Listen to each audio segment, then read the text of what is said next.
एक बार एक बहुत ही अमीर सेठ थे। उनकी कई सारी मिल्स थीं, कई सारी फैक्ट्रियां थीं, कई सारे मॉल्स थे, आलीशान बंगला, आलीशान गाड़ियां, ये सब कुछ था उनके पास। एक दिन यही सेठ अपनी एक गाड़ी से आते हैं, उनका ड्राइवर दरवाज़ा खोलता है, ये घर में अंदर चले जाते हैं। घर में जाते हैं तो सेठ जी देखते हैं कि घर के सारे लोग एक जगह पे इकट्ठा थे और वो लोग पूजा कर रहे थे। लेकिन सेठ जी उस पूजा वाली जगह पे नहीं गए, वो सीधे अपने कमरे में चले गए। कमरे में गए, इन्होंने वहाँ से अपने नौकर को आवाज़ लगाई, नौकर आया। नौकर से इन्होंने कहा कि हमारे लिए जाओ एक कड़क अच्छी कॉफ़ी बना के लाओ। नौकर गया, कॉफ़ी बना के लाया, सेठ जी को पेश की। सेठ जी कॉफ़ी पी रहे थे। कॉफ़ी वो पी ही रहे थे कि इतने में बाईं तरफ सीने में उनको दर्द होने लगा, उनकी बेचैनी बढ़ने लगी, उनको उलझन होने लगी। उन्होंने फिर से नौकर को आवाज़ लगाई, नौकर आया। नौकर दौड़ा दौड़ा गया, घर वालों को बताया। घर वालों ने डॉक्टर्स को फ़ोन किया, शहर के सबसे बड़े बड़े डॉक्टर्स आए। वो लोग सेठ जी का चेकअप करने लगे। सेठ जी का चेकअप किया और डॉक्टर्स ने बताया कि सेठ जी तो पूरी तरह से ठीक हैं, इनको कोई इंटरनल प्रॉब्लम नहीं है। तो वो सेठ जी पूछने लगे कि फिर ऐसा क्यों? तो डॉक्टर्स ने बताया कि शायद आप कुछ सोच रहे होंगे इसलिए ऐसा है। तो फिर से सेठ जी ने कहा कि नहीं, कुछ आप दवाइयाँ तो लिख दीजिए और हो सके तो नींद की कुछ दवाइयाँ लिख दीजिए जिससे मैं सो जाऊँ आराम से। तो डॉक्टर्स ने कुछ दवाइयाँ लिखी और नींद की भी गोली लिखी और वो डॉक्टर्स चले गए। डॉक्टर्स के जाने के बाद सेठ जी की दवाइयाँ आईं। सेठ जी ने कुछ खाना खाया, दवाइयाँ खाईं और फिर सोने की कोशिश करने लगे। सेठ जी सोने की कोशिश तो कर रहे थे लेकिन उनकी उलझन, उनकी बेचैनी कम नहीं हो रही थी।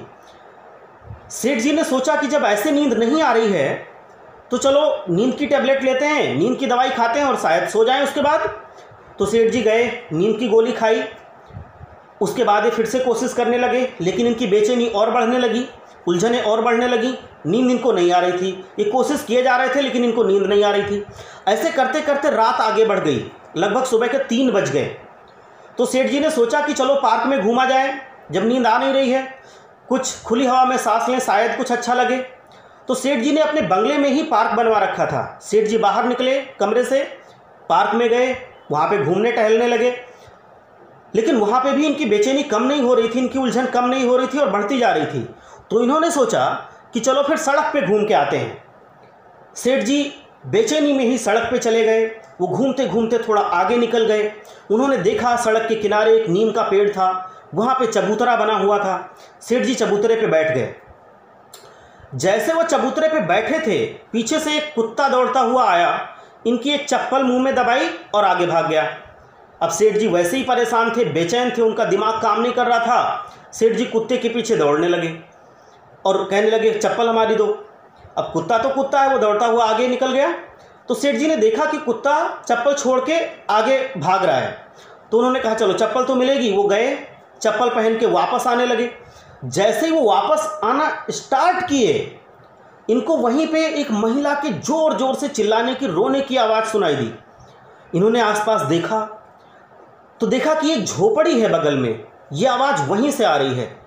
तो सेठ जी ने सोचा कि चलो हमें क्या मतलब इससे, हम अपना घर जाते हैं, इनकी अपनी ज़िंदगी है, अपनी प्रॉब्लम्स हैं, ये अपना रो रहे हैं, हमसे क्या मतलब, हम जाते हैं घर। लेकिन फिर इन्होंने सोचा कि जब यहाँ तक आ ही गए हैं तो चलो देखते हैं कि वो महिला क्यों रो रही है। तो ये गए उस झोपड़ी में। पहले तो महिला से कहा कि हमें माफ़ करना, मैं इस वक्त यहाँ पे आया हूँ, लेकिन मैंने आपको रोते हुए सुना इतनी ज़ोर ज़ोर से, इसलिए मैं यहाँ पे चला आया। तो क्यों रो रही हो इतना? तो महिला ने कहा कि ये बगल में मेरा लड़का है जो बहुत ही बीमार है और इसकी दवा कराने के लिए हमारे पास पैसे नहीं हैं। तो सेठ जी ने कहा कि रोने से थोड़े पैसे आ जाएंगे, कुछ काम करोगी तो पैसे आएंगे, कहीं काम वाम नहीं करती हो क्या?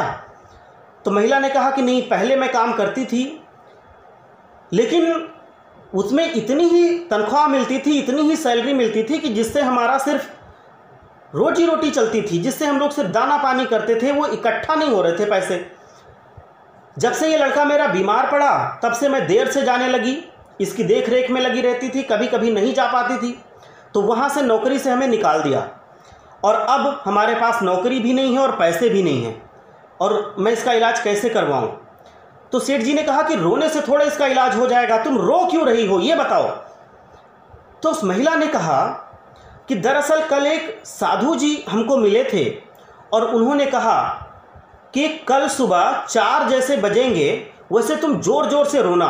तो आज जैसे ही 4 बजे मैं ज़ोर ज़ोर से रोने लगी, क्योंकि मेरे पास और कोई रास्ता नहीं था, हमने सोचा चलो साधु जी की बात मान लेते हैं, तो इसलिए मैं रो रही हूँ, 4 जैसे बजे हैं।